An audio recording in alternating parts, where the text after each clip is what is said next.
est en train donc d'enregistrer l'album de Québec Sim Chante Starmania. On a choisi de faire l'album en amont de façon à ce qu'on puisse l'offrir au public tout de suite après le soir de la première. Puis là, en même temps, on vient vraiment asseoir la structure de base du spectacle en même temps.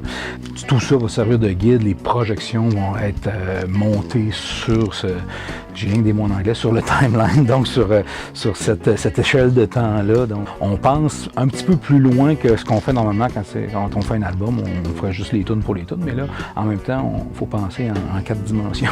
Il faut prévoir en fonction de qu'est-ce qui va être utilisé dans le spectacle. Donc, c'est un beau défi. Puis, en même temps aussi, les spectateurs, en général, quand ils aiment le spectacle, ils ont le goût de repartir avec quelque chose, de le ramener, puis de le partager. Donc, l'album, c'est un beau médium pour ça.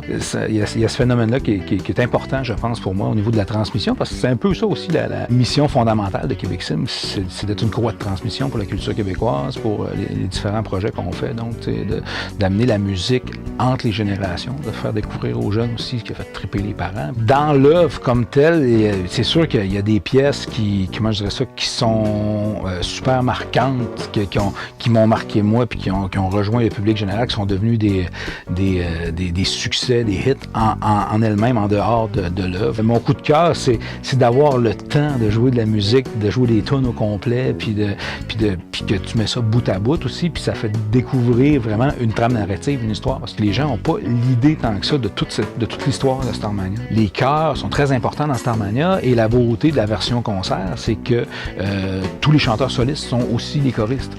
Donc, tout le monde à tour de rôle devient le choriste de l'autre, et donc ça permet vraiment de développer une chimie vocale très intéressante.